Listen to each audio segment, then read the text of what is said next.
എല്ലാവർക്കും സ്നേഹവന്ദനം. നമ്മൾ ഇന്ന് ഉടമ്പടി സുവിശേഷ പര്യടനം നടത്തുന്നത് യാക്കോബിൻ്റെ ആത്മീയ സമുദ്രങ്ങളിലൂടെയാണ്. യാക്കോബിൻ്റെ ദൈവം നമ്മളെപ്പോഴും ദിവ്യബലിയിൽ ഉൾപ്പെടെ പ്രാർത്ഥിക്കുന്ന ഒരു വിഷയമാണ്. അബ്രഹാത്തിൻ്റെ ദൈവം, യാക്കോബിൻ്റെ ദൈവം, ഇസഹാക്കിൻ്റെ ദൈവം. അപ്പോൾ രണ്ടർത്ഥമാണ് നമുക്കതിലുള്ളത് ശരിക്കും. ഒന്ന് യാക്കോബിന് വെളിപ്പെട്ട ദൈവം, പിന്നെ എബ്രഹാത്തിന് വെളിപ്പെട്ട ദൈവം, പ്രത്യക്ഷപ്പെട്ട ദൈവം, ഇസഹാക്കിന് പ്രത്യക്ഷപ്പെട്ട ദൈവം എന്നാണ് നമ്മുടെ മനസ്സിൽ പെട്ടെന്ന് വരുന്നത് യാക്കോബിൻ്റെ ദൈവം എന്നൊക്കെ പറയുമ്പോൾ. പക്ഷേ അതിന് വേറെ ഒരു ആധ്യാത്മിക അർത്ഥതലമുണ്ട്. അതായത് യാക്കോബും അതുപോലെ തന്നെ എബ്രാഹവും ഇസഹാക്കും ഒക്കെ വിശ്വസിച്ച ഒരു ദൈവമുണ്ട്. യാക്കോബ് വിശ്വസിച്ച ഒരു ദൈവം. യാക്കോബ് ഏത് തരത്തിലുള്ള ദൈവത്തെയാണ് വിശ്വസിച്ചത്? കാരണം അനുഭവങ്ങൾ എപ്പോഴും വരുന്നത് വിശ്വാസത്തിൻ്റെ നിലവാര വിശ്വാസത്തിൻ്റെ അടിസ്ഥാനത്തിൽ മാത്രമല്ല, വിശ്വാസത്തിന് എപ്പോഴും ഡിഗ്രീസ് ഓഫ് പെർഫെക്ഷൻ. നമ്മൾ വിശ്വാസത്തിനൊക്കെ ഒരു നിലവാരമുണ്ട്, ഒരു ഡിഗ്രിയുണ്ട്.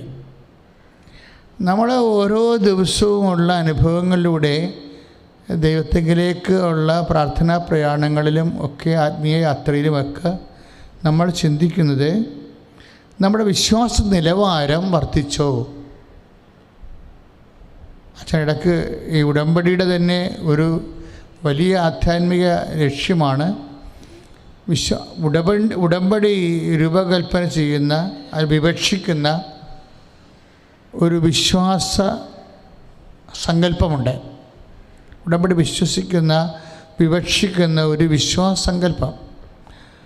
അതിലേക്ക് അതൊരു സങ്കല്പമല്ല, ഒരു വിശ്വാസ യാഥാർത്ഥ്യം എന്ന് വെച്ച് കഴിഞ്ഞാൽ നമ്മുടെ പിതാക്കന്മാർ ജീവിച്ച ഒരു വിശ്വാസ യാഥാർത്ഥ്യം. അത് നമ്മുടെ ജീവിതത്തിലേക്ക് വരുമ്പോൾ നമ്മളതിന് ആ ക്വസ്റ്റിന് ആൻസർ ചെയ്യും. നമ്മളിവിടെ എല്ലാം പടിപടിയായിട്ടുള്ള എല്ലാ വിശ്വാസ വളർച്ചയുടെ ഉദ്ദേശം സംഭവിക്കുന്നത് ആൻസറിങ് ടു ദി ഫെയ്ത്താണ്. വിശ്വാസത്തെ നമ്മൾ എങ്ങനെ ആൻസർ ചെയ്തു. കുറച്ച് ദിവസങ്ങൾ മുമ്പ്, 2 ദിവസം മുമ്പ് ഞാൻ എങ്ങനെ വിശ്വാസത്തെ ആൻസർ ചെയ്യണമെന്ന് പറയാം. ഒരു ചെറിയ ഉദാഹരണം. അതായത് കഴിഞ്ഞ ദിവസങ്ങളിൽ ഞാൻ നമ്മുടെ കൃപാസനത്തിൻ്റെ ഓഫീസിൻ്റെ വാതിൽക്ക് നിൽക്കുകയായിരുന്നു. അപ്പോൾ നമ്മുടെ ഗേറ്റിങ്കിൽ കുറേ ആൾക്കാർ വന്നു. അപ്പം ഞാൻ അവരെ തിരിഞ്ഞു നോക്കിയതും, ഞാൻ നിന്നിരുന്നത് ഒരു പച്ച പ്ലാസ്റ്റിക്കിൻ്റെ PVSൻ്റെ ഒരു ചവിട്ടിയിലാണ്. ഞാൻ തിരിഞ്ഞത് മാത്രം ഓർക്കുന്നുണ്ട്. പിന്നെ ഞാൻ വട്ടം കണ്ടിച്ച് വീഴുകയാണ് ചെയ്തത്. അവിടെ തീട്ടി ആ തിരികെയും ഈ ഷീറ്റ് തെറിച്ചു പോവുകയും ഞാൻ മലന്നടിച്ച് വീഴുകയും കമന്നടിച്ച് വീഴുകയും എന്താണ് ചെയ്തതെന്ന് അറിയാൻ പാടില്ല. ഞാൻ വീണു. പക്ഷേ വീണപ്പോൾ എൻ്റെ കൈ ഞാൻ കുത്തിയത് കൊണ്ട് എൻ്റെ തല ജസ്റ്റ് ആ സ്റ്റെയർ കേസിൻ്റെ സ്റ്റെപ്പിൽ ഇടിച്ചില്ലെന്നേ ഉള്ളൂ. ഇടിച്ചിരുന്നെങ്കിൽ തല പൊട്ടിപ്പോരാം. പക്ഷെ കൈ കുത്തിയപ്പോൾ എന്നാ പറ്റി? കൈ പൊക്കാൻ പറ്റണില്ല. ഇപ്പോഴും പൊക്കാൻ പറ്റണില്ല, കൈ പൊങ്ങത്തില്ല. അപ്പോഴേ എന്താണ് എൻ്റെ കയ്യിൽ നിന്നുണ്ടായ തെറ്റ്? ഒരു തെറ്റുമില്ല. ഞാൻ കൃപാസനത്തിൻ്റെ വാതിക്കൽ പ്രാർത്ഥിക്കാൻ വന്ന ആൾക്കാർ നോക്കിയതാണ് പ്രവർത്തനം. പക്ഷേ അപ്പോൾ എൻ്റെ ദൈവം എൻ്റെ കൂടെ ഇല്ലായിരുന്നു ആ സമയത്ത്. ഇതൊരു നിസ്സാര കാര്യമല്ലല്ലോ, എനിക്കിപ്പോൾ ഒന്ന് കൈപ്പൊക്കാൻ പറ്റണില്ലല്ലോ. പക്ഷെ ഇന്ന് വരെ ഞാൻ ഈ വിഷയം ദൈവത്തോട് പറഞ്ഞിട്ടില്ല. എൻ്റെ കയ്യിൽ നിന്ന് മിസ്റ്റേക്കൊന്നും ഇല്ലല്ലോ, ഞാൻ ജസ്റ്റ് ഇങ്ങനെ പ്രാർത്ഥിക്കാൻ വന്നിട്ട് നോക്കുകയല്ലേ ചെയ്തത്. അപ്പോൾ ഞാൻ വീഴാതെ നോക്കേണ്ടത് നിൻ്റെ ഉത്തരവാദിത്വമല്ലായിരുന്നു. നീ നിൽക്കുന്നതും വീഴുന്നതും ഞാൻ അറിയണം. ഒരു മുടിനാര് താഴെ വീണാൽ ഞാൻ അറിയും എന്നൊക്കെ പറഞ്ഞിട്ട് നീ എന്തുകൊണ്ടാണ് എന്നെ താങ്ങാതിരുന്നത് എന്ന് ഞാൻ ഇന്നുവരെ ചോദിച്ചിട്ടില്ല. ഈ കൈ സുഖപ്പെടുത്താൻ വേണ്ടി ഞാൻ ഇന്നുവരെ പ്രാർത്ഥിച്ചിട്ടില്ല. എന്തുകൊണ്ടാണ് അങ്ങനെ സംഭവിക്കുന്നത്? ഞാൻ എൻ്റെ മനസ്സിൽ പെട്ടെന്ന് വന്നതിൻ്റെ കാരണം, ചില സമയത്ത് നമ്മൾക്ക് ഉത്തരവാദിത്തമില്ലാത്ത എന്തെങ്കിലുമൊക്കെ ക്ലേശങ്ങൾ നമ്മുടെ ജീവിതത്തിൽ വരും. ഇങ്ങനെ വരുന്ന ക്ലേശങ്ങളെ ഉടനെ നമ്മൾ അത് ദൈവതിരുസന്നിധിയിൽ പരാതിയായി പറയാനുള്ള ഒരു സ്വാഭാവികമായ പ്രവണത ഒരു വ്യക്തിക്കുണ്ടാവും. അല്ലെങ്കിൽ ഒരു നീരസം. കാരണം 24 hours കർത്താവിൻ്റെ ജോലിയാണ് ചെയ്യേണ്ടത്, വേറെ ഒരു ജോലിയും ചെയ്യണില്ല. അപ്പോഴേ എൻ്റെ എല്ലാവിധ സെക്യൂരിറ്റി നോക്കേണ്ടത് ചുമതല ആർക്കാണ്? ദൈവത്തിൻ്റെതാണ്. ഇത് എൻ്റെ കൈയിരിപ്പിൻ്റെ കുഴപ്പമാണെങ്കിൽ എൻ്റെ കൈയിരിപ്പിൻ്റെ കുഴപ്പമാണെന്ന് പറയാം. പക്ഷേ എൻ്റെ കൈയിരിപ്പ് കുഴപ്പമൊന്നുമില്ല. ഞാൻ സ്വാഭാവികമായി ചെയ്യേണ്ട ഒരു ഉത്തരവാദിത്തം ആരാണ് വന്നതെന്ന് നോക്കി, അത്രയേ ഉള്ളൂ. അപ്പോഴെൻ്റെ മാലാഖ എന്നെ താങ്ങണ്ടതില്ലേ? അപ്പോൾ ദൈവം എന്നെ താങ്ങണ്ടേ? ഇത് സംഭവിക്കാതിരിക്കാൻ നോക്കണ്ടേ? ഇങ്ങനെ വേണമെങ്കിൽ നമുക്ക് എത്രയോ ക്വസ്റ്റ്യൻസ് വേണമെങ്കിലും ചോദിക്കാം ദൈവത്തോട്. പക്ഷേ ഞാൻ ഇതൊരു ഈ നിമിഷം ഇപ്പോൾ കർത്താവ് നമ്മുടെ കൂടെ ഉണ്ടല്ലോ, സജീവ സാന്നിധ്യത്തിൽ ദിവ്യകുർബാന ഇരിക്കുക. ഈ നിമിഷം വരെ ഞാൻ കംപ്ലൈൻറ്റ് ചെയ്തിട്ടില്ല.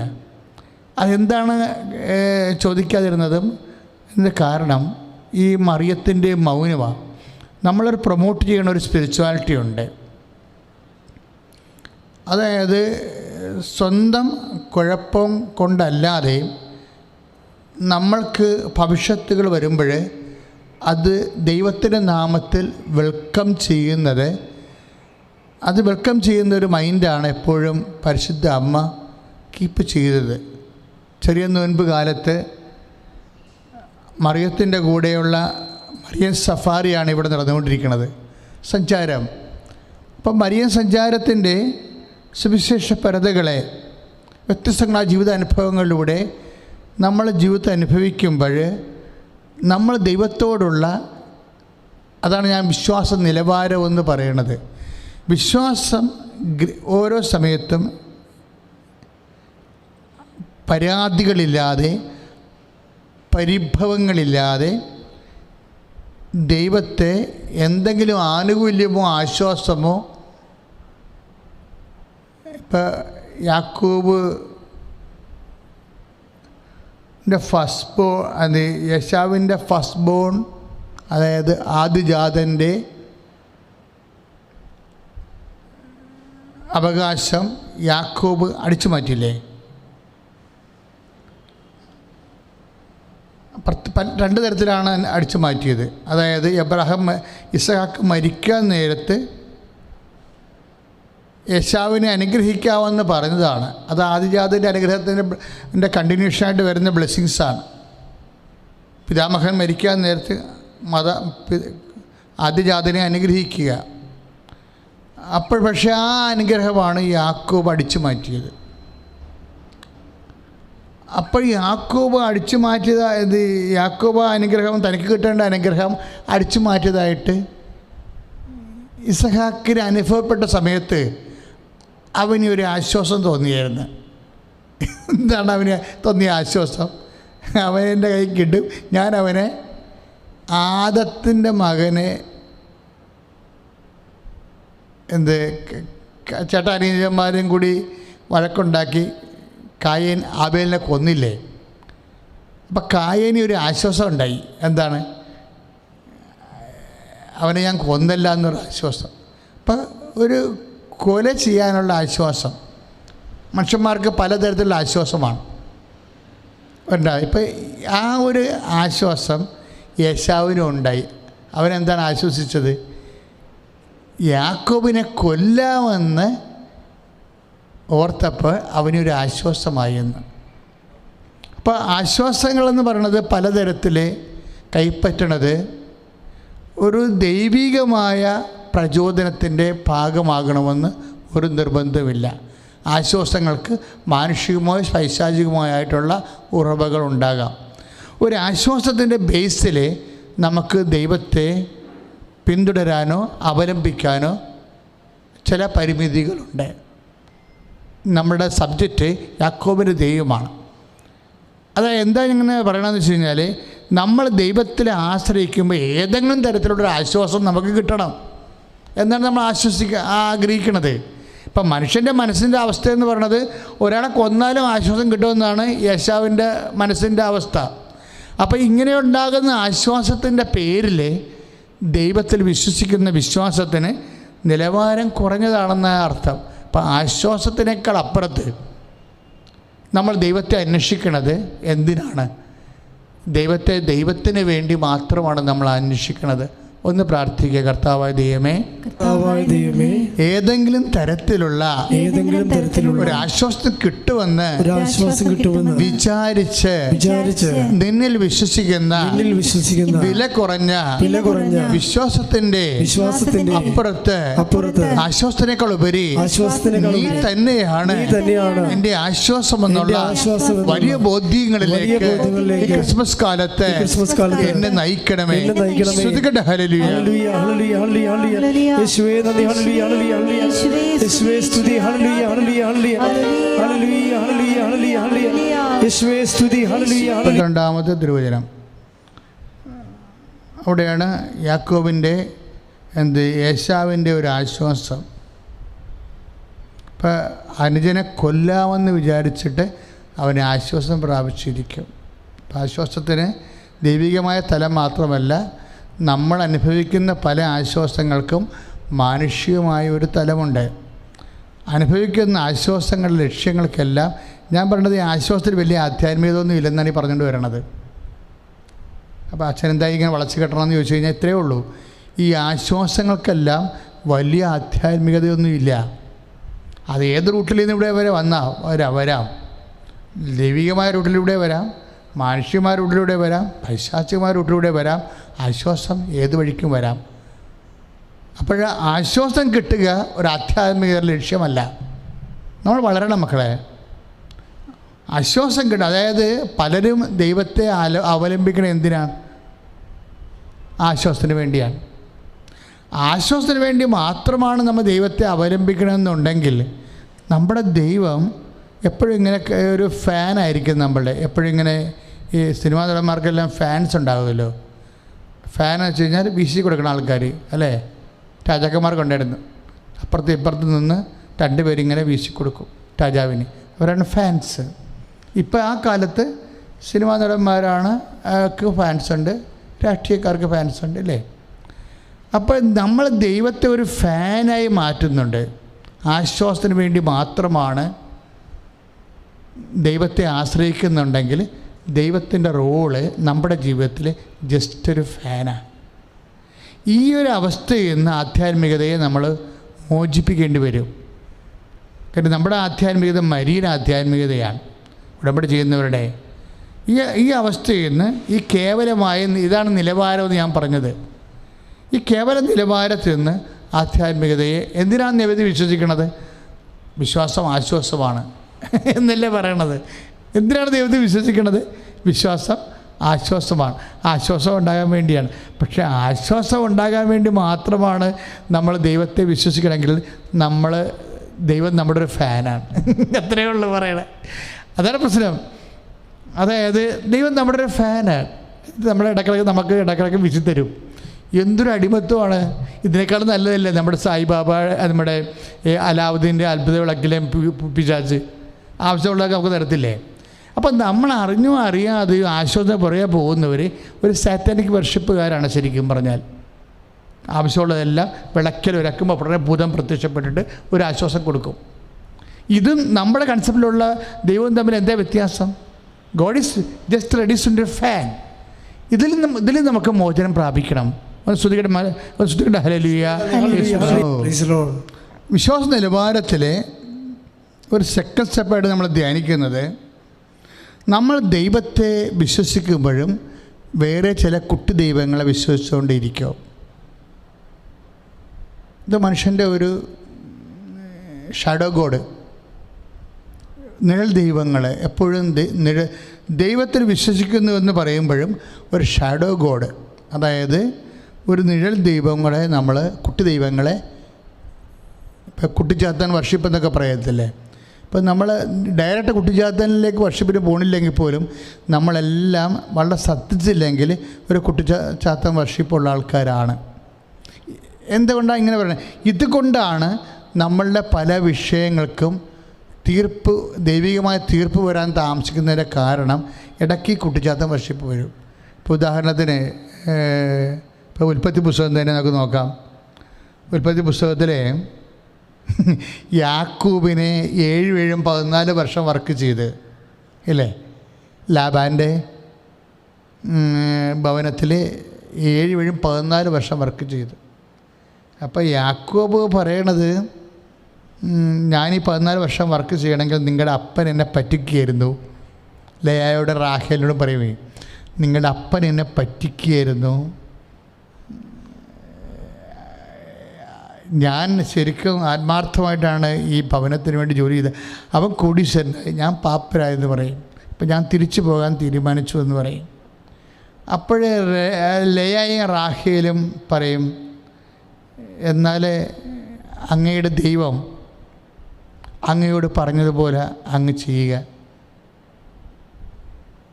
അങ്ങയുടെ ദൈവം അങ്ങയോട് പറഞ്ഞതുപോലെ അങ്ങ് ചെയ്യാൻ പറയും. ഉൽപ്പത്തി 31-ാം അധ്യായത്തിൻ്റെ 16-ാമത്തെ വാക്യം. ഇതുപോലെ തന്നെ വേറെ രസമുണ്ട്. ഈ ലാബാനും ഇതുപോലെ തന്നെയാണ്.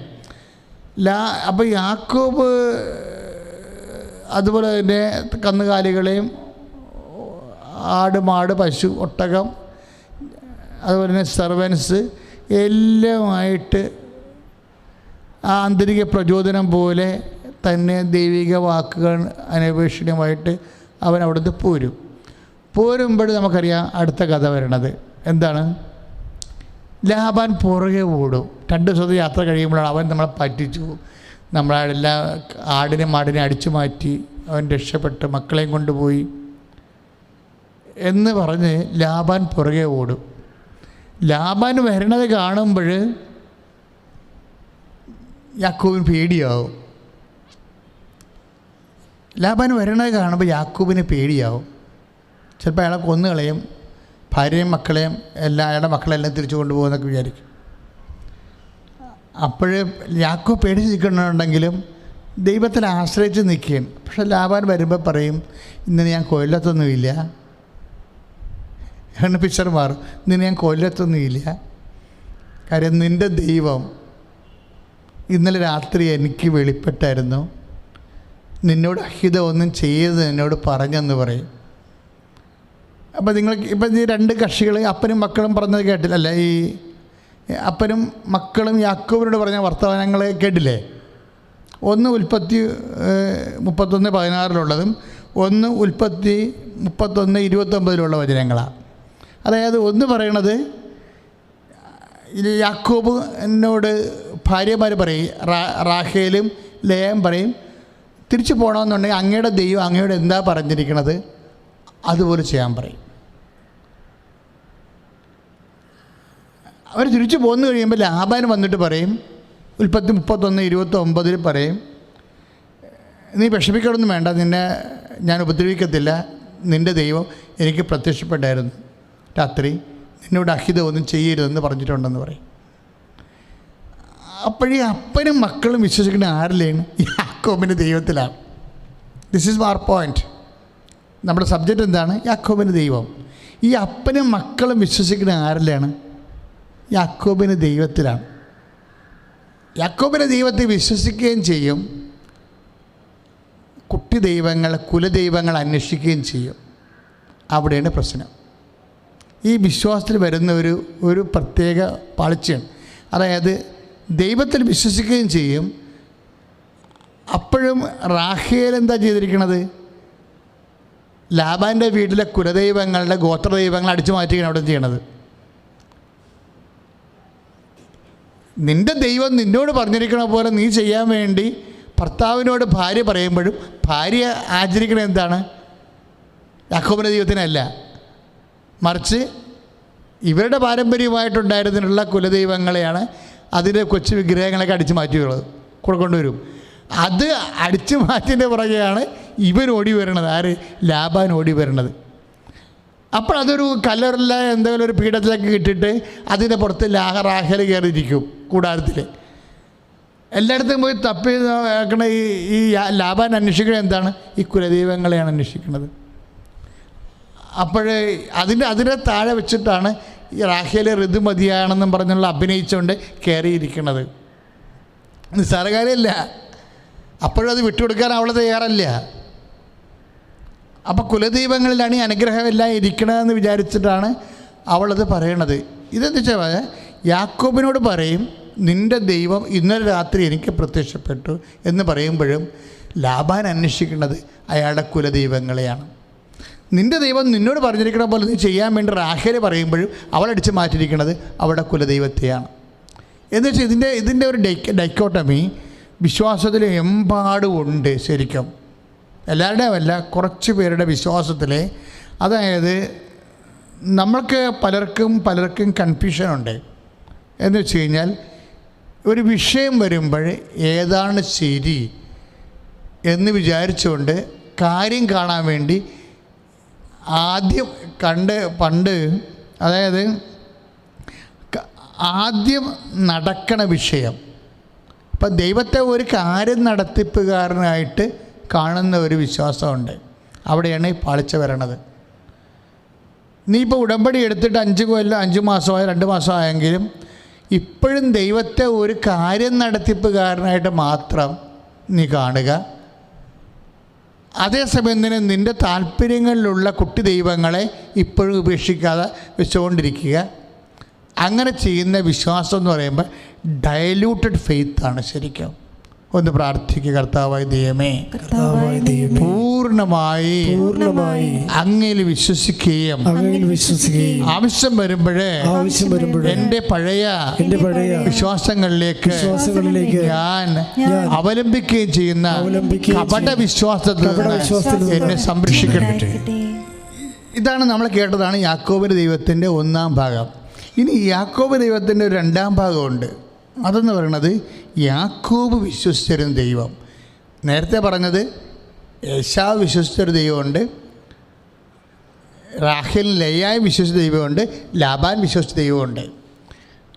ഇനി അവർ യാക്കോബിൻ്റെ ദൈവത്തെ വിശ്വസിക്കുന്നുണ്ട്, പക്ഷേ അവരുടെ പ്രൈവറ്റ് ഇടപാടുകളിലെല്ലാം അവിടെ പഴയ വിശ്വാസങ്ങൾ ഫോളോ ചെയ്യുന്നു. ഈ കപട വിശ്വാസമായി നമുക്ക് ദൈവത്തിൽ പുരോഗമിക്കാൻ പറ്റത്തില്ല. ഇനി യാക്കോബിൻ്റെ വിശ്വാസത്തിലുള്ള ദൈവം പറയാം. കാര്യം എന്തിനാ ഇങ്ങനെ പറയണമെന്ന് വെച്ച് കഴിഞ്ഞാൽ ഉടമ്പടി വർക്ക് ചെയ്യണത് മുഴുവനും വിശ്വാസത്തിൻ്റെ തരാതരങ്ങളിലാണ്. അതായത് വിശ്വാസത്തിൻ്റെ തരാതരങ്ങളെന്ന് പറയുമ്പോൾ ഓരോരോ തരം വിശ്വാസമാണ്. ഗ്രേഡിങ് ഇങ്ങനെ കൂടിക്കൊണ്ടേയിരിക്കും, നിലവാരം വർദ്ധിച്ചുകൊണ്ടേയിരിക്കും. അപ്പോൾ നമ്മുടെ വിശ്വാസത്തിന് ഏത് നിലവാരം നിൽക്കുന്നതെന്ന് അറിയണമെങ്കിൽ വിശ്വാസത്തിൻ്റെ തരാതരങ്ങൾ നമ്മൾ അറിയണം. വിശ്വാസത്തിൻ്റെ തരാതരങ്ങൾ റാഹേലിൻ്റെ വിശ്വാസം നമ്മൾ കണ്ടു, ലേയായുടെ വിശ്വാസം കണ്ടു, ലാബാൻ്റെ വിശ്വാസം കണ്ടു. യാക്കോബിൻ്റെ ദൈവത്തിൽ അവൻ വിശ്വസിക്കുമ്പോഴും അവരുടെ പ്രൈവറ്റ് വിഷയങ്ങൾക്കെല്ലാം അവരുടെ പഴയകാല വിശ്വാസങ്ങളിലേക്ക് അവലംബിക്കുന്ന വെള്ളം ചേർക്കപ്പെട്ട ഒരു വിശ്വാസമാണ്. ഇനി യാക്കോബിൻ്റെ ദൈവത്തിൻ്റെ സെക്കൻഡ് പാർട്ട് എന്ന് പറയുന്നത് യാക്കോബ് അടിച്ചു മാറ്റാൻ നോക്കിയത് എന്താണ്? യാക്കോബ് അടിച്ചു മാറ്റാൻ നോക്കിയ എന്താണ്? ഫസ്റ്റ് ബോണിൻ്റെ ആദിജാതൻ്റെ അനുഗ്രഹങ്ങളാണ്.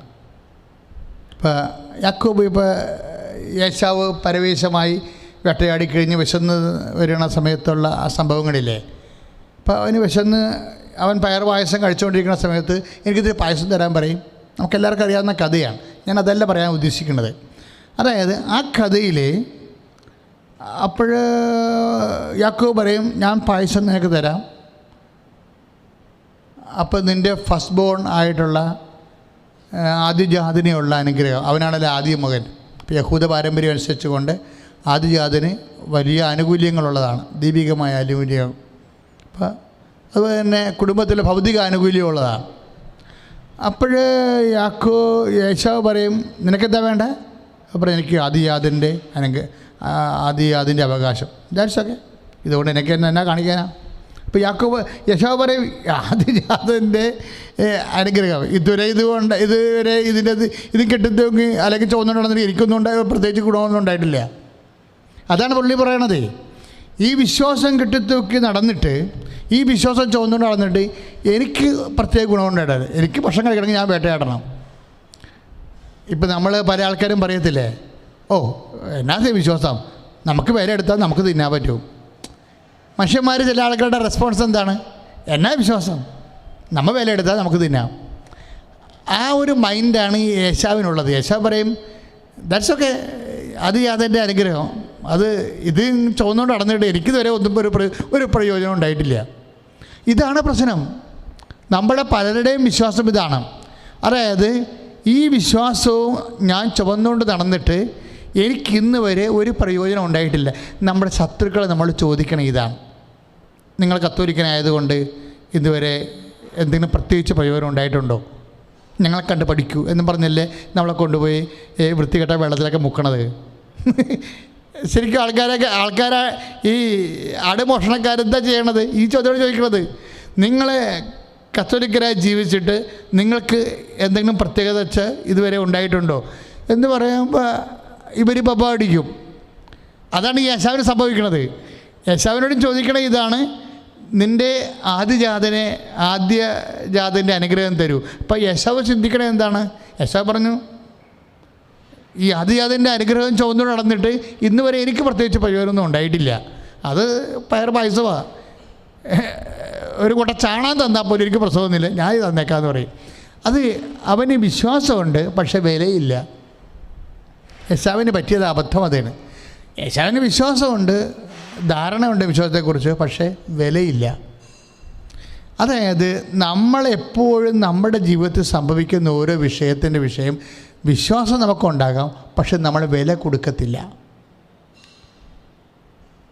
അതാണ് വിശ്വാസത്തിൽ ഒരു വ്യക്തിക്കുണ്ടാകാവുന്ന ഒരു തകർച്ച. വിശ്വാസമുണ്ട് അയാൾക്ക്, പക്ഷേ അയാൾ വില കൊടുക്കാൻ തയ്യാറല്ല, വില കൊടുത്തിട്ടില്ല. വില ക്യാഷും കൈൻഡായിട്ട് നമുക്ക് കൊടുക്കാൻ പറ്റും.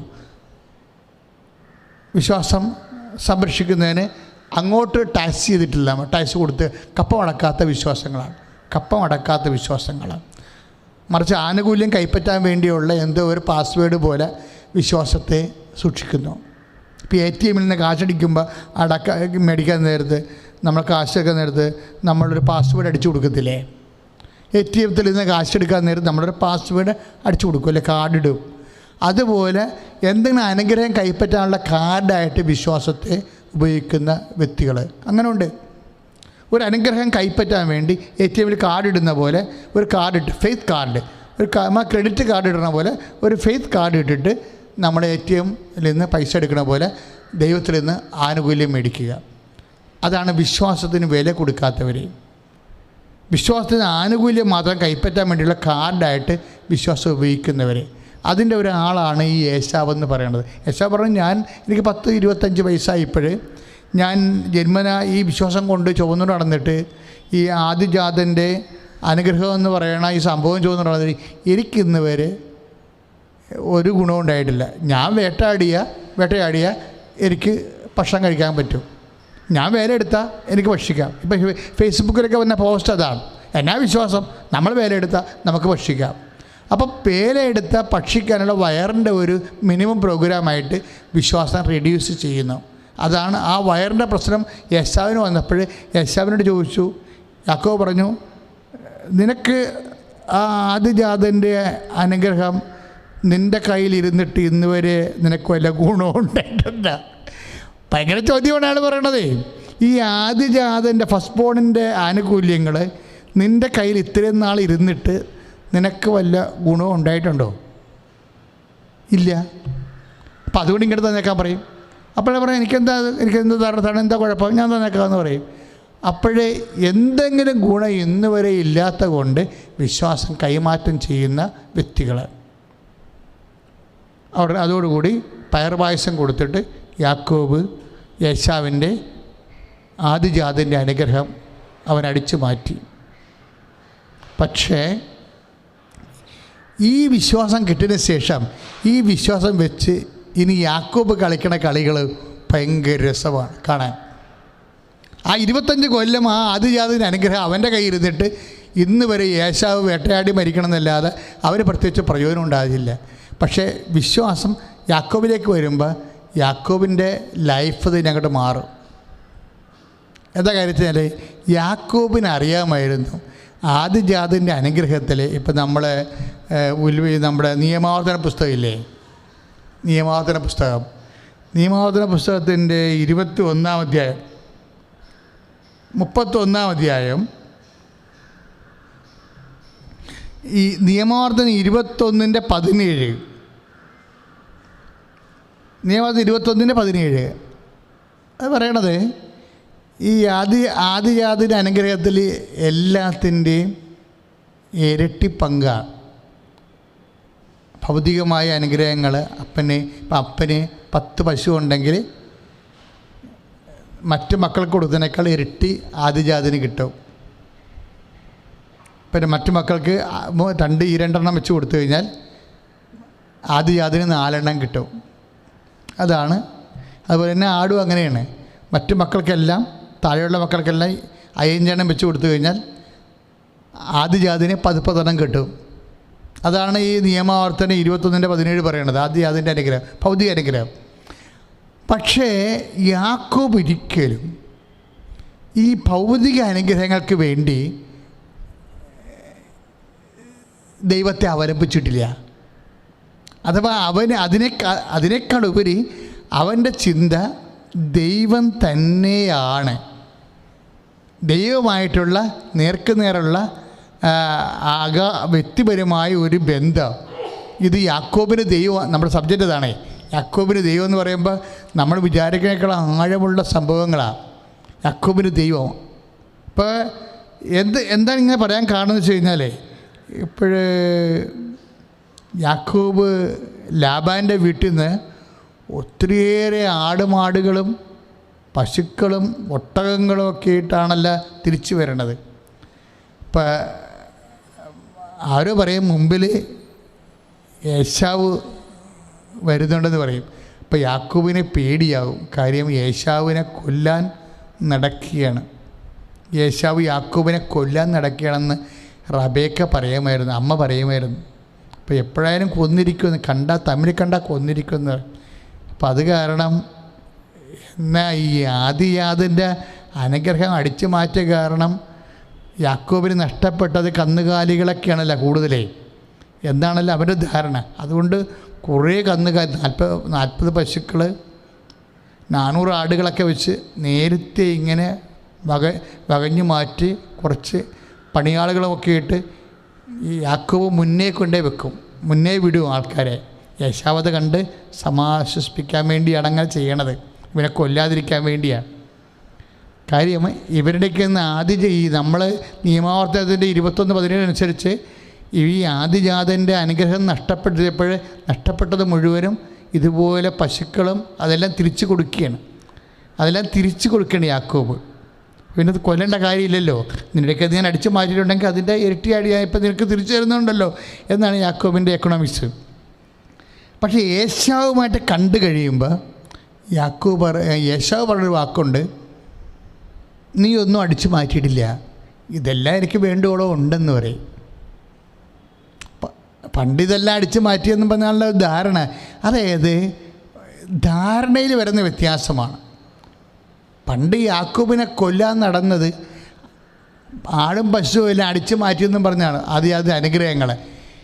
ഇപ്പോഴ് യേശാവിന് മനസ്സിലായി, ധാരണ വന്ന് അവനൊന്നും അടിച്ചു മാറ്റിയിട്ടൊന്നുമില്ല, ഇപ്പം എനിക്കതിലെല്ലാം ധാരാളം ഉണ്ടല്ലോ, അപ്പോൾ ചുമ്മാ പായസം കിട്ടിയത് തന്നെ ഇപ്പം മിച്ചം, അപ്പം അവനെ കൊല്ലേണ്ട കാര്യമൊന്നുമില്ല, ധാരണ മാറ്റി. മക്കളെ, ധാരണ മാറ്റുന്നതാണ് ഒരു പ്രധാനപ്പെട്ടത്. ദൈവത്തിന് ധാരണ മാറ്റാൻ പറ്റും. യാക്കോബിനെ ദൈവം സഹായിച്ചത് യേശാവിൻ്റെ ധാരണ മാറ്റിക്കൊണ്ടാണ്. ധാരണ ഒരു ഭയങ്കരമായ പ്രശ്നമാണ്. ഇപ്പം നമ്മുടെ പല കാര്യങ്ങളും ഭൗതികമായി നടക്കാതിരിക്കുന്നത് ഇപ്പോൾ ഓഫീസിൽ ചെല്ലുമ്പോൾ നമ്മളെ കാണുമ്പോൾ തന്നെ, ഇപ്പം നമ്മളാണെങ്കിലും പ്രൈവറ്റിലെ ആശുപത്രിയിലേക്ക് കൊണ്ടുപോയി ജീവിത പങ്കാളിനെ ഭർത്താവിനൊക്കെ അറ്റൻഡ് ചെയ്തിട്ട് നമ്മളവിടെ നിറച്ച് മാലയൊക്കെ ഇട്ട് സ്വർണ്ണമാലയൊക്കെ ഇട്ട് അടിച്ച് പൊളിച്ച് വലിയ കാറിലും നമ്മൾ നല്ല നല്ല സ്മാർട്ട് ഫോണൊക്കെ ഉപയോഗിക്കുന്ന രീതിയിൽ അവിടെ ചെന്ന് കഴിഞ്ഞാൽ അവർക്ക് ധാരണയാകും. നമ്മളിത് ലോൺ എടുത്താണെന്ന് അവർക്ക് അറിയത്തില്ലല്ലോ. നമുക്ക് 10 പൈസ ഉള്ള പാർട്ടിയാണെന്ന് അപ്പം നമ്മുടെ ഉദ്ദേശം എന്താണ്? ജനങ്ങളുടെ മുമ്പിൽ നല്ല ധാരണ വരുത്തുകയാണ്. പക്ഷെ അവരുടെ ബില്ല് അനുസരിച്ച് അവർക്ക് വന്ന ധാരണ അനുസരിച്ച് നമുക്ക് ബില്ലും വരും, ഒരു കുഴപ്പമില്ല. ഈ ധാരണയാണ് പ്രശ്നം. ഈ ഇഷ്യൂ ഉണ്ടാകുന്നതിൻ്റെ എല്ലാത്തിൻ്റെയും പിന്നിൽ ധാരണയുണ്ട്. അതുകൊണ്ട് പൗലോസപ്പോസിൻ്റെ കാലമായപ്പോൾ പൗലോസപ്പോസൻ പറഞ്ഞ് ധാരണയ്ക്ക് മെഡിസിൻ കൊടുക്കേണ്ടി വരുമെന്ന് പറഞ്ഞു. മനുഷ്യന്മാർ തമ്മിൽ അകന്നു പോണതും കൊല്ലാൻ വരണതും നഷ്ടപ്പെടുന്നതും ഇങ്ങനെയുള്ള എല്ലാ പ്രശ്നങ്ങളുടെയും കാരണം ധാരണയാണ്. ഇപ്പം ശ്രീബുദ്ധൻ പറഞ്ഞില്ലേ, എല്ലാ പ്രശ്നങ്ങളുടെയും കാരണം ഡിസയറാണ്, ആഗ്രഹമാണെന്ന്. പക്ഷെ പൗലോസപ്പോസൻ പറഞ്ഞത് പല പ്രശ്നങ്ങളുടെയും കാരണം ധാരണയാണെന്ന് പറഞ്ഞ്. അതുകൊണ്ട് ധാരണയെ എങ്ങനെ മാറ്റും? അപ്പോൾ പൗലോസപ്പോസൻ പറഞ്ഞു അത് എപ്പോഴും സന്തോഷത്തോടെ ഇരിക്കണം, ഇടതടവില്ലാതെ പ്രാർത്ഥിക്കണം. അപ്പോൾ നിങ്ങളുടെ ധാരണയെ അതിലംഘിക്കുന്ന ദൈവത്തിൻ്റെ സമാധാനം നിങ്ങളുടെ ഹൃദയത്തെയും അതുപോലെ തന്നെ നിങ്ങളുടെ ബുദ്ധിയെയും കർത്താവായ യേശു ക്രിസ്തു കാത്തുകൊള്ളും. അപ്പോൾ ഇവിടെ വന്നിരിക്കുന്നത് അതാണ് ഫിലിപ്പിയർ 4:6 പറയണത്. ധാരണയെ സുഖപ്പെടുത്തണമെന്ന് പറയും. കാരണം ഇഷ്യൂസ് എല്ലാം ഉണ്ടായിരിക്കുന്നതിൻ്റെ പ്രധാനപ്പെട്ട കാരണങ്ങൾ ധാരണയാണ്. ഓരോ വ്യക്തികൾക്കും മറ്റു വ്യക്തിയെക്കുറിച്ചുള്ള ധാരണ, കമ്മ്യൂണിക്കേഷനൊക്കെ എല്ലാം പാളിപ്പോണതെല്ലാം ധാരണയാണ്. പക്ഷേ എന്താ കുഴപ്പമെന്ന് വെച്ചാൽ ഈ ധാരണ പലപ്പോഴും തെറ്റിദ്ധാരണയായിരിക്കും. ധാരണയ്ക്ക് വരുന്നൊരു കുഴപ്പമെന്ന് വെച്ച് കഴിഞ്ഞാൽ ഇപ്പം നിൻ്റെ ഭർത്താവ്, നിങ്ങൾ തമ്മിൽ കമ്മ്യൂണിക്കേഷൻ ഇല്ലാത്തതിൻ്റെ കാരണം എന്താ? അല്ല നിൻ്റെ ഭാര്യ, അല്ല നിൻ്റെ അയൽവാസി, നിങ്ങൾ തമ്മിൽ കമ്മ്യൂണിക്കേഷൻ കുറഞ്ഞിരിക്കുന്ന കാരണം എന്താണ്? അവരെപ്പോഴും നിങ്ങൾ ആ വഴി വിടാത്തതും അല്ലെങ്കിൽ നിങ്ങളുമായിട്ട് കമ്മ്യൂണിക്കേഷൻ ഇല്ലാത്തതിൻ്റെ കാരണം എന്താണ്? അവർക്ക് നിങ്ങളെക്കുറിച്ച് ധാരണയുള്ളത് കൊണ്ടാണ്. അതെന്ത് ധാരണയാണ്? തെറ്റിദ്ധാരണയാണുള്ളത്. അയ്യോ ഞാൻ ഇത്രയും ഉദ്ദേശിച്ചത് കേട്ടാ, താൻ അങ്ങനെ ചെയ്തപ്പോൾ ഞാൻ ഇങ്ങനെയാണ് ഉദ്ദേശിച്ചത്. അപ്പോൾ എല്ലാവർക്കും ഉള്ള തെറ്റിദ്ധാരണയാണ്. അപ്പോൾ മനുഷ്യന്മാരുടെ ഇൻ്റർപേഴ്സണൽ റിലേഷൻസിലും എല്ലാം വന്നിരിക്കുന്ന കമ്മ്യൂണിക്കേഷന് വന്നിരിക്കുന്നതെല്ലാം നമ്മുടെ പാളിച്ചകളും പരാജയങ്ങളുടെ എല്ലാം ഈ ധാരണ ഒരു വില്ലനാണ്, പ്രധാനപ്പെട്ടൊരു വില്ലനാണ്. ഈ ധാരണയെ എങ്ങനെ കൈകാര്യം ചെയ്യാം? അതാണ് ഫിലിപ്പിയർ 4:6 പറയണത്. എന്താണ്? എപ്പോഴും സന്തോഷത്തിരിക്കണം, ഇടതടവില്ലാതെ പ്രാർത്ഥിക്കണം, എല്ലാ കാര്യങ്ങളെ ഓർത്തുകൊണ്ടും ദൈവത്തിന് കൃതജ്ഞത പ്രകാശിപ്പിക്കണം.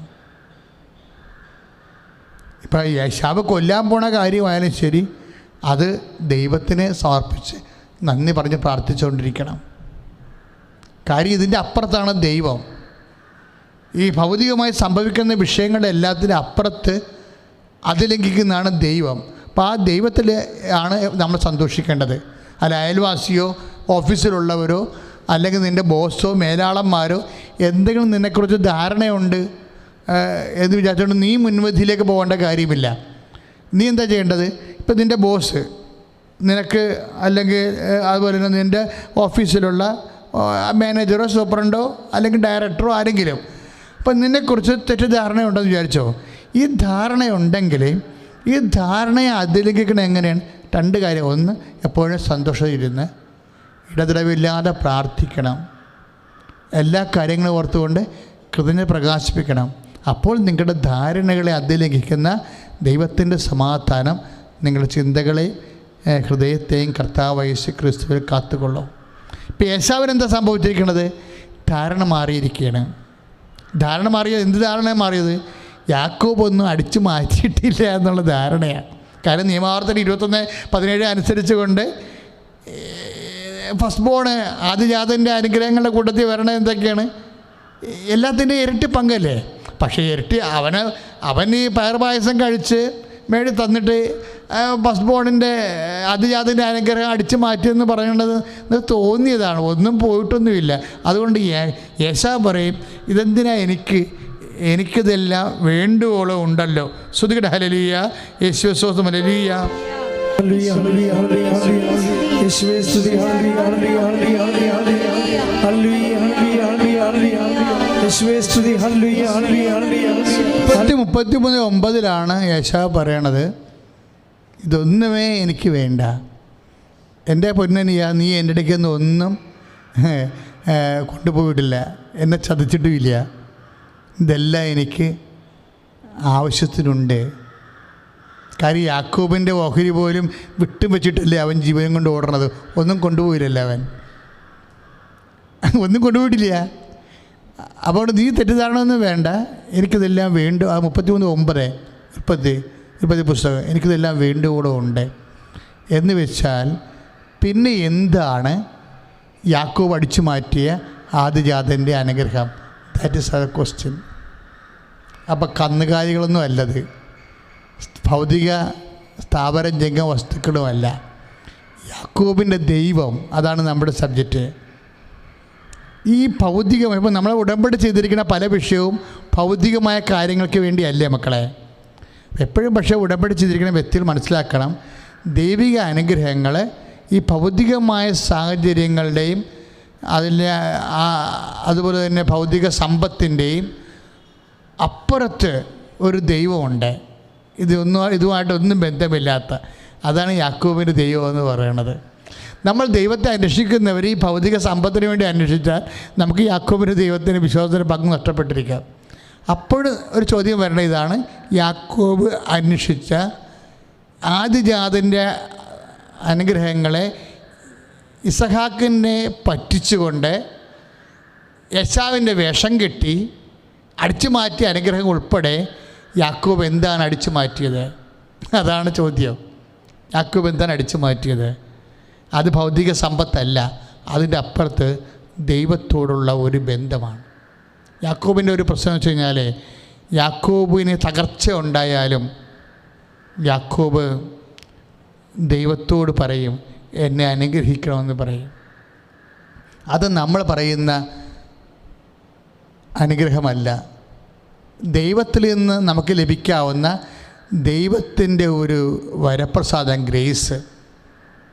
നീ പോകുന്നിടത്തെല്ലാം ഞാൻ നിന്നെ അനുഗ്രഹിക്കുമെന്ന് പറയുന്നത് അപ്പോഴപ്പോഴുള്ള ലോക്കൽ പ്രാദേശികമായ സംഭവങ്ങളെക്കാളുപരി ദൈവാധീനം നിറഞ്ഞു നിൽക്കുന്ന ദൈവത്തിൻ്റെ സ്നേഹമുണ്ട്.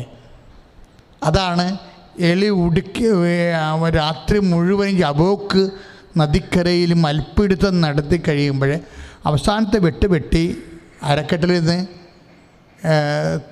എല്ലി വിട്ടുമാറുന്ന മുടന്തണ സമയത്തും യാക്കോബ് അന്വേഷിക്കണ ഒരു അനുഗ്രഹമുണ്ട്. യാക്കോബ് എന്താ പറയണത്? എന്നെ അനുഗ്രഹിച്ചിട്ടേ പോകാവൂ. കാരണം എന്നെ ഇതുപോലെ മുടന്തനാക്കാൻ, സ്വാധീനമില്ലാത്തവനാക്കാൻ നിനക്ക് മാത്രമേ കഴിയൂ എന്ന് എനിക്കറിയാം.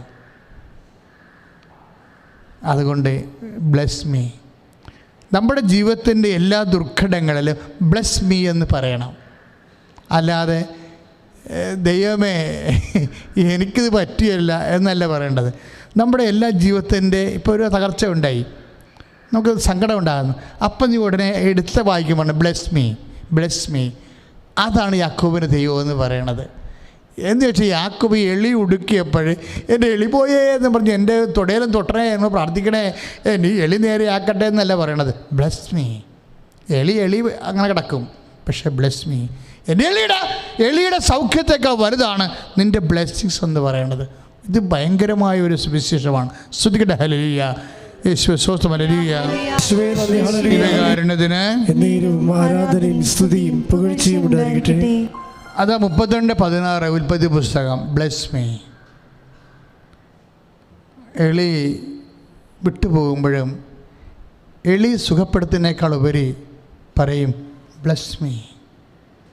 ഇതാണ് ആദിജാതൻ്റെ അനുഗ്രഹം എന്ന് പറയണത്. അതായത് നമ്മൾ എന്തെങ്കിലും വിഷയങ്ങൾ സുഖപ്പെടാൻ വേണ്ടി ആ വിഷയത്തെ ലൊക്കേറ്റ് ചെയ്ത് പ്രാർത്ഥിക്കും. യാക്കോബിൻ്റെ പ്രാർത്ഥന അങ്ങനെയല്ല, അതിനെക്കുറിച്ച് റെഫറൻസ് പോലും ഇല്ല. അവൻ എളി വിട്ടിരിക്കുകയാണ്, പക്ഷേ ഹി ഹാസ് നോ റെഫറൻസ്. അവനാണ് പറയുന്നത് ബ്ലെസ് മീ, എന്നെ അനുഗ്രഹിച്ചിട്ടേ പോകാവൂ എന്ന് പറയും. ഒന്ന് പ്രാർത്ഥിക്കുക. കർത്താവേ, ജീവിതത്തിലെ പലപ്പോഴും പരാജയങ്ങളും അതുപോലെ തകർച്ചകളും അപകടങ്ങളും ഉണ്ടാകുമ്പോഴും ആ വിഷയത്തെ അടിസ്ഥാനപ്പെടുത്തി ദൈവത്തിന്റെ ആശ്വാസം പ്രാപിക്കാൻ ഒരുമ്പെടാതെ ആദിജാതന്റെ അനുഗ്രഹമായ യാക്കോബിന്റെ ദൈവത്തിന്റെ അനുഗ്രഹത്തിന് യാചിക്കുവാൻ എന്നെ പ്രത്യേക വിധത്തിലെ അഭിഷേകം ചെയ്യണമേ. ശ്രുതികട ഹല്ലേലൂയ.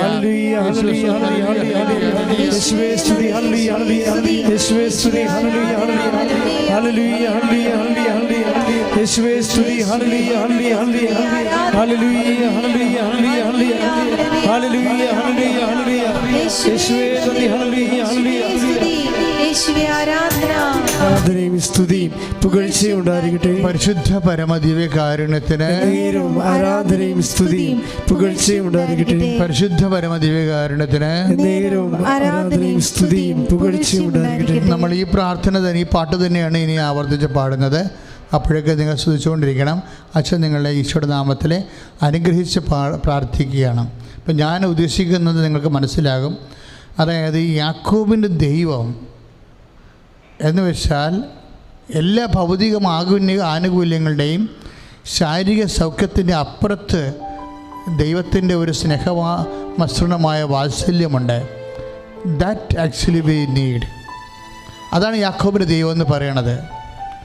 യേശാവ് ആഗ്രഹിച്ചിരുന്നത് ഭൗതികമായ ആനുകൂല്യം നഷ്ടപ്പെട്ടല്ലോ എന്നാണ്. പക്ഷെ പിന്നീട് നിൻ്റെ ശത്രുവിന് നിന്നെക്കുറിച്ചുള്ള തെറ്റിദ്ധാരണ പോലും അത് പോയി റെക്ടിഫൈ ചെയ്യണത്, പരിഹരിക്കണത് നിൻ്റെ ദൈവത്തിൻ്റെ മേലുള്ള ആശ്രയം കൊണ്ടും ദൈവത്തോടുള്ള നിൻ്റെ പ്രാർത്ഥന കൊണ്ടാണെന്ന് പൗലോസിൻ്റെ വചനം കൂടി നമുക്ക് ഇതിൻ്റെ കൂടെ വെളിപാടായിട്ട് കിട്ടിയിട്ടുണ്ട്. അപ്പോൾ സമർത്ഥമായി ദൈവം നമ്മളെ ഈ ശുശ്രൂഷകളിലൂടെ ശക്തമായി നയിക്കുകയാണ് ചെയ്തത്. അതുകൊണ്ട് തന്നെ എൻ്റെ മക്കളെ, നമുക്ക് വിഷയങ്ങളൊന്നുമില്ല. പല പല ആവലാദികളൊക്കെ ഉണ്ടാവും, ചില ആവശ്യങ്ങളൊക്കെ ഉണ്ടാകും. പക്ഷേ അതിൻ്റെ അപ്പുറത്ത് ഞാൻ അന്വേഷിക്കുന്നത് എൻ്റെ ദൈവത്തെയാണ്.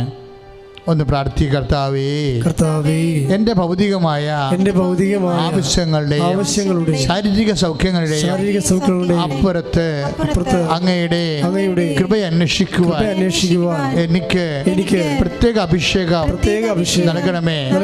കർത്താവേ, ആദിജാതന്റെ അനുഗ്രഹത്തെ ഭൗതികമായ സമ്പത്തായി മാത്രം കണ്ട യേശാവിന്റെ വിശ്വാസത്തിൽ നിന്ന് കർത്താവേ, ഭൗതിക സമ്പത്തിന്റെ അപ്പുറത്ത് ദൈവത്തിന്റെ വാത്സല്യവും ആദിജാതന്റെ നിധിയായി കണ്ട യാക്കോബിന്റെ വിശ്വാസത്തിലേക്ക് എന്റെ വിശ്വാസത്തിന്റെ നിലവാരത്തെ ഉയർത്തണമേ. വിഷയം ഇതാണ്. യേശാവ് ആദിജാതന്റെ അനുഗ്രഹത്തെ അനുഗ്രഹമായിട്ട് കണ്ടു, ബ്ലെസ്സിങ്സ് ആയിട്ട് കണ്ടു, ഫിസിക്കൽ ഫേവേഴ്സ്. അതാണ് യേശാവിൻ്റെ ദൈവം, അതാണ്. പക്ഷേ യാക്കോബിൻ്റെ ദൈവം അതല്ല. യേശാവിൻ്റെ ദൈവം എന്ന് പറയുന്നത് ആദിജാതൻ്റെ അനുഗ്രഹത്തെ ഫിസിക്കൽ ഫേവേഴ്സ് അനുഗ്രഹമായിട്ട് കാണുന്ന ഒരു കാഴ്ചപ്പാടാണ്. ദൈവത്തിന് നമുക്ക് ലഭിക്കാനുള്ളത് എന്താണ്? ഭൗതികമായ. കർത്താവിനെക്കുറിച്ച് പറഞ്ഞത് എന്താണ്? ജഡം ഫലശൂന്യമാണെന്നാണ്. ജഡം പരശൂന്യമത്രേ. ജഡികമായ അനുഗ്രഹങ്ങൾ, ആനുകൂല്യങ്ങൾ, അതാണ് യേശാവ് കണ്ടത്. അതിന് നമ്മൾ ബ്ലെസ്സിങ്സ് എന്ന് പറയും. പക്ഷേ യാക്കോബ് കണ്ടത് എന്താണ്? അതിൻ്റെ അപ്പുറത്ത് കൃപയാണ് കണ്ടത്. ആദിജാതൻ്റെ അനുഗ്രഹം എന്ന് പറയണത് ഭൗതിക അനുഗ്രഹമല്ല, മറിച്ച് ദൈവത്തിൻ്റെ കൃപയാണ്. അതാണ് യാക്കോബിന് ദൈവം, കൃപ നൽകുന്ന ദൈവം. യേശാവിന് ദൈവം, ഭൗതിക അനുഗ്രഹങ്ങൾ നൽകുന്ന ദൈവം. ഇതിൻ്റെ ഈ വിഷയമാണ് അവിടെ വരുന്നത്. നീ എന്ന് ഭൗതിക അനുഗ്രഹങ്ങളെക്കാൾ ഉപരി ദൈവത്തിൻ്റെ കൃപയ്ക്ക് വേണ്ടിയും ദൈവത്തിൻ്റെ ശക്തിക്ക് വേണ്ടിയും നിൻ്റെ ഹൃദയത്തെ സമർപ്പിച്ചു കഴിഞ്ഞാൽ നീ യാക്കോബിന് ദൈവത്തിൻ്റെ ശക്തിയാണ് ലഭിക്കുന്നത്. ശ്രുതികട ഹല്ലേലൂയ. മക്കളെ, നമ്മളുടെ രോഗസൗഖ്യ മേഖലകളിലേക്ക് അച്ഛൻ പ്രാർത്ഥിക്കേണ്ട സമയമാണ്. അതുകൊണ്ട് തന്നെ രോഗാതുരമായ എല്ലാ ഇടങ്ങളിലും നിങ്ങളുടെ കൈവച്ചുകൊണ്ട് വിശ്വാസ പ്രമാണം ചൊല്ലി പ്രാർത്ഥിക്കേണ്ടതാണ്. രോഗാതുരമായ എല്ലാ ഇടങ്ങളിലും നിങ്ങളുടെ കൈവച്ചുകൊണ്ട് വിശ്വാസ പ്രമാണം ചൊല്ലി ഈ സമയത്ത് പ്രാർത്ഥിക്കേണ്ടതാണ്. കർത്താവേ, നിൻ്റെ വിശുദ്ധ പൗരോഹിത്യത്തെ മഹത്വപ്പെടുത്തണമെന്ന് പ്രാർത്ഥിക്കുന്നു. ദിവ്യീശോയെ, അനേകം മക്കളെ ഈ സമയം വേദന കൊണ്ട് സഹിക്കാൻ പാടില്ലാത്ത ഒരു ഈശോയെ, വേദനയുള്ള ഇടങ്ങളിൽ കൈവച്ചുകൊണ്ട് നിൻ്റെ നാമത്തിൽ പ്രാർത്ഥിക്കുകയാണ്. അമ്മേ, പരിശുദ്ധമേ ദേവമാതാവേ, ഇപ്പോഴും വിദൂരങ്ങളിലും സമീപസ്ഥ അങ്ങയുടെ തിരുസന്നിധി, ഈശോയുടെ തിരുസന്നിധിയിൽ വേദന കൊണ്ട് വിഷമിക്കുന്ന മക്കൾ എവിടെയെല്ലാം കൈകൾ വെച്ച് പ്രാർത്ഥിക്കുന്നുണ്ടോ ആ കൈകളിലെല്ലാം ഈ നിമിഷം അത് കർത്താവിനെ അനുപ്പെടുത്താർന്ന് വലതുകരമായി മാറാൻ വേണ്ടി ദൈവികമായ ശക്തി അതൊക്കെ ആവശ്യിക്കാൻ വേണ്ടി പരിശുദ്ധയുടെ മധ്യസ്ഥയിൽ യേശുനാമത്തിൽ കൽപ്പിക്കുന്ന ശ്രുതികളുടെ ഹല്ലേലൂയ. അപ്പോൾ ലാപ്ടോപ്പാണുള്ളെങ്കിൽ ലാപ്ടോപ്പ് എടുത്ത് വെക്കണം. ഇനിയിപ്പോൾ പരീക്ഷയ്ക്കൊന്നും ഇപ്പം ഇല്ല, ഇനി പോകാൻ പോണതേ ഉള്ളൂ, ഒരുങ്ങണതേ ഉള്ളൂ എങ്കിൽ ആ ഉപകരണം ഇൻസ്ട്രുമെൻറ്റ്സ് എല്ലാം എടുത്ത് കൈ വെക്കണം. ഇപ്പോൾ ഇത് തന്നെ വേണമെന്നില്ല. ഇപ്പോൾ എൻജിനീയേഴ്സ് ആണെങ്കിൽ അവരുടെ എന്തെങ്കിലും ഇൻസ്ട്രുമെൻ്റ് അപ്പാരറ്റസ് കൊണ്ടുവന്ന് വെക്കണം, ഈ സമയത്ത് മുമ്പിൽ വെക്കണം. പരിശുദ്ധമ്മ മധ്യസ്ഥം വഹിച്ചിട്ട് ജീവകാരുണ്യ ഈശോ നിൻ്റെയൊക്കെ ഭക്ഷണത്തിലുള്ള വകയ്ക്ക് വേണ്ടിയുള്ള ഇൻസ്ട്രുമെൻ്റ് ആശീർവദിക്കാൻ പോവുകയാണ്. ഒരു മിനിറ്റ് തരാം. ഇപ്പോൾ വീട്ടിലുണ്ടെങ്കിലും ഓഫീസിലാണോ എവിടെയാണെങ്കിലും എൻ്റെ മക്കൾ, നിങ്ങൾ എന്തിനു വേണ്ടിയാണ് പ്രാർത്ഥിക്കേണ്ടത്? അതൊന്നുമില്ലെങ്കിൽ അത് മനസ്സിലോർത്ത് നെഞ്ചത്ത് കൈവെക്കണം.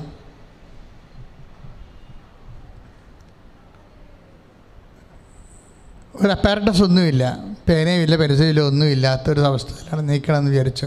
അപ്പോൾ നീ അതെല്ലാം ഓർത്ത് മനസ്സ് നെഞ്ചത്ത് കൈവെക്കണം. ഭൗതിക സാഹചര്യങ്ങളുടെ മേലും കർത്താവിൻ്റെ അനുഗ്രഹം ലഭിക്കാൻ വേണ്ടിയുള്ള ദിവ്യകാരുണ്യ മരിയൻ ദിവ്യകാരുണ്യ പ്രാർത്ഥനയുടെ സമയമാണിത്. മരിയൻ ദിവ്യകാരുണ്യ ആരാധന എന്ന് പറയും. അമ്മയുടെ മധ്യസ്ഥയിലുള്ള ആരാധന. ഇനി മരുന്നുണ്ടെങ്കിൽ അതെടുത്ത് കൈ വെക്കണം.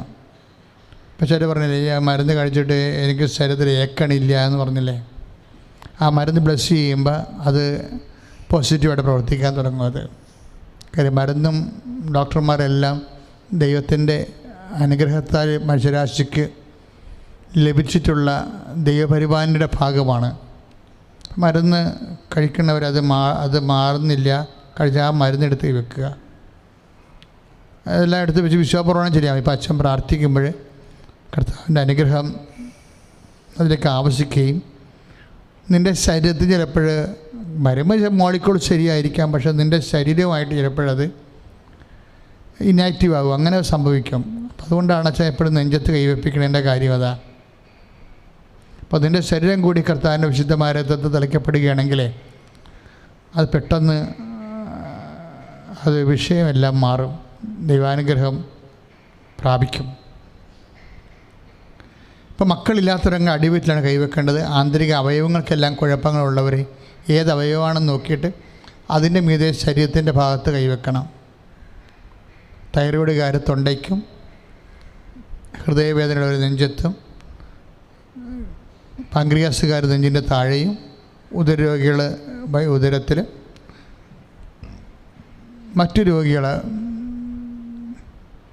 അടിവേറുമായി ബന്ധപ്പെട്ടുള്ള എല്ലാ രോഗികളും അടിവേരിലും കൈവെക്കണം. അസ്ഥി രോഗികളെ കൈകളിലുള്ള അസ്ഥികളിൽ പരസ്പരം കൈവച്ച് പ്രാർത്ഥിക്കണം. ഇതൊരു സീരിയസ് ആയിട്ട് പ്രെയറാണ്. കൃപാസനത്തിന് പരിശുദ്ധ ഉടമ്പടിയോടുകൂടെ ചേർത്ത് നൽകിയ ഒരു പ്രാർത്ഥനാ രീതി ആയതുകൊണ്ട് ഒത്തിരി പേര് ഈ മേഖലയിൽ സാക്ഷ്യം പറയുന്നുണ്ട്. അതുകൊണ്ടാണ് ആദ്യം കേൾക്കുന്നവർ വിസ്മയിക്കുകയൊന്നും വേണ്ട, നീ വിശ്വാസത്തിൻ്റെ സാക്ഷിയായി മാറിയിരിക്കും. അച്ഛൻ പ്രാർത്ഥിക്കാൻ പോവുകയാണ്. മക്കളെ അറിയാവുന്നൊരു വിശ്വാസപ്രമാണം ചൊല്ലി പ്രാർത്ഥിക്കണം. വിശ്വാസപ്രമാണം അറിയാത്തവർ യേശുവേ എൻ്റെ രക്ഷക, എന്നെ സാക്ഷിയാക്കി മാറ്റണമേ, അത് പറഞ്ഞാൽ മതി. അച്ഛൻ പ്രാർത്ഥിക്കാൻ പോവുകയാണ്. കർത്താവേ, നിൻ്റെ ഉന്നതമായ നാമത്തിന് സ്വസ്ഥം ചെയ്ത് കർത്താവേ, കർത്താവേ, നിൻ്റെ ഉന്നതമായ നാമത്തിന് സ്വസ്ഥം ചെയ്ത് കർത്താവേ, ഈശോയുടെ മക്കൾ അവരുടെ ജീവിത ഭൗതിക സാഹചര്യങ്ങളെയും ജീവിത ദുരിതങ്ങളെയും എല്ലാം രോഗങ്ങളെ സമർപ്പിച്ചുകൊണ്ട് പരിശുദ്ധ അമ്മയുടെ മധ്യസ്ഥത്തിൽ ഈശോനാമത്തെ പ്രാർത്ഥിക്കുകയാണ്. ദൈവമേ, ഇപ്പോഴേ ഏതെല്ലാം വിഷയങ്ങൾക്ക് വേണ്ടി അങ്ങയുടെ മക്കൾ മനസ്സിലോർത്തുകൊണ്ട് നിയോഗം വെക്കുന്നുണ്ടോ, ആ നിയോഗ മേഖലകളെല്ലാം കർത്താവിൻ്റെ വിശുദ്ധമായ വലതുകരം പതിയണമെന്ന് പ്രാർത്ഥിക്കുന്നു. ഈശോ, നിൻ്റെ വിശുദ്ധ പൗരോഹിത്യത്തെ ഇപ്പോഴും മഹത്വപ്പെടുത്തണമേ. ഈശോ, നിൻ്റെ വിശുദ്ധ പൗരോഹിത്യത്തെ ഇപ്പോഴും മഹത്വപ്പെടുത്തണമേ. 35 വർഷം അർപ്പിച്ച കുർബാനയുടെ ശക്തി,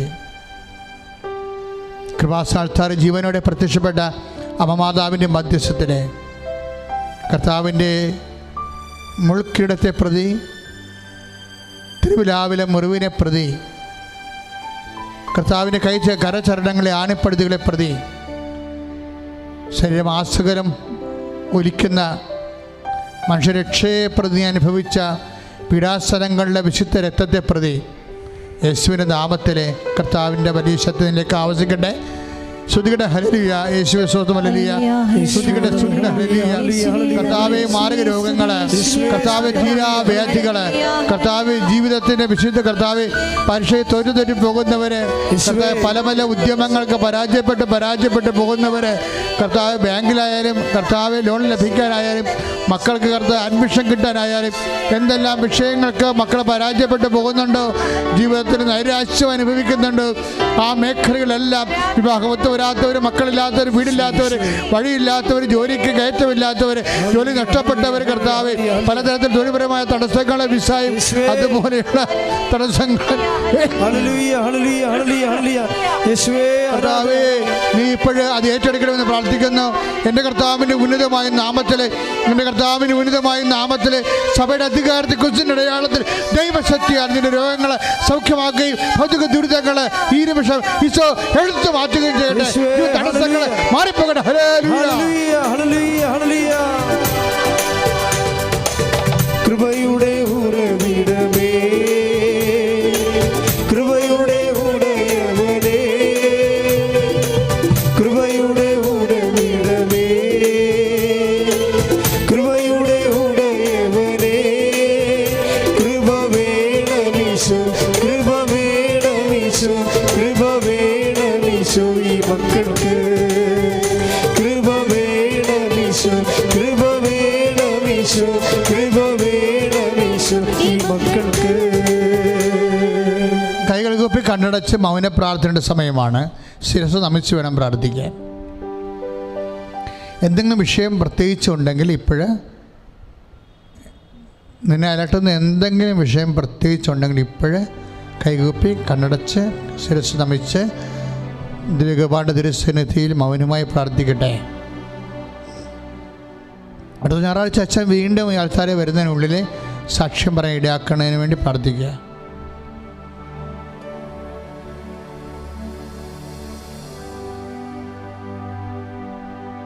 കർത്താവ് ഇപ്പം മൗനമായി പ്രാർത്ഥിച്ച ഓരോ വിഷയങ്ങൾ ഞാൻ പരിശുദ്ധ അമ്മ വഴി ഈശോയ്ക്ക് ഏൽപ്പിക്കുകയാണ്. യേശുവേ,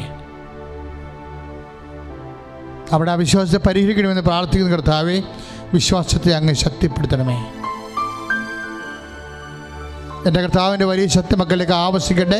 ശ്രുതികട്ടെ, ശ്രുതികട്ടെ, ഹല്ലേലൂയ, ഹല്ലേലൂയ, ഹല്ലേലൂയ, ഹല്ലേലൂയ, ഹല്ലേലൂയ, ശ്രുതികട്ടെ, ഹല്ലേലൂയ. ആരാധന, ആരാധന, ഹല്ലേലൂയ, ഹല്ലേലൂയ, ഹല്ലേലൂയ, ഹല്ലേലൂയ, ഹല്ലേലൂയ. യേശുവേ നന്ദി, നന്ദി, നന്ദി, ഹല്ലേലൂയ, ഹല്ലേലൂയ, ഹല്ലേലൂയ, ഹല്ലേലൂയ. യേശുവേ സ്തുതി, ഹല്ലേലൂയ, ഹല്ലേലൂയ, ഹല്ലേലൂയ, ഹല്ലേലൂയ, ഹല്ലേലൂയ, ഹല്ലേലൂയ. കൃപയുടെ ഉറവിടമേ, കൃപയുടെ ഉറവിടമേ, കൃപയുടെ ഉറവിടമേ, കൃപയുടെ ഉടയവനേ, കൃപ വേണമീശോ, കൃപ വേണമീശോ, കൃപ വേണമീശോ ഈ മക്കൾക്ക്, കൃപ വേണമീശോ, കൃപ വേണമീശോ, കൃപ വേണമീശോ ഈ മക്കൾക്ക്. പരിശുദ്ധ പരമദിവ്യകാരുണ്യത്തിന് ആരാധനയും സ്തുതിയും പുകഴ്ചയും ഉണ്ടായിരിക്കട്ടെ. പ്രിയമുള്ളവർ, ഈ ചാനൽ ഇതുവരെ സബ്സ്ക്രൈബ് ചെയ്യാത്തവർ ഇപ്പോൾ തന്നെ സബ്സ്ക്രൈബ് ചെയ്യണം. ഇനിയും കർത്താവിൻ്റെ അനേകം അനുഗ്രഹങ്ങൾ, ഇത് അനുഗ്രഹത്തിൻ്റെ ഒരു ചാനലാണ്, നിങ്ങൾക്കറിയാമല്ലോ. ആയിരക്കണക്കിന് അനുഗ്രഹങ്ങളാണ് ഈ യൂട്യൂബിൽ ആൾക്കാർ പറഞ്ഞ സാക്ഷ്യങ്ങൾ കിടക്കുന്നത്. അപ്പോൾ ഈ ബ്ലെസ്സിങ് ആണ്, ഒരു ബ്ലെസ്സിങ് ചാനൽ നമ്മുടെ കൂടെ ഉണ്ടാകണത് ഏറ്റവും ദൈവത്തിൻ്റെ ചൈതന്യം അനുഗ്രഹം കൂടെ ഉണ്ടാകുന്ന പോലെയാണ്. അതുകൊണ്ട് ഈ ബ്ലെസ്സിങ് ചാനൽ ഇപ്പം തന്നെ സബ്സ്ക്രൈബ് ചെയ്യാത്തവർ ഇപ്പം തന്നെ സബ്സ്ക്രൈബ് ചെയ്യണം. കൂടാതെ ആരെങ്കിലും ഷെയർ ചെയ്യാനുണ്ടെങ്കിൽ, ഇതുവരെയൊക്കെ ഷെയർ ചെയ്യാൻ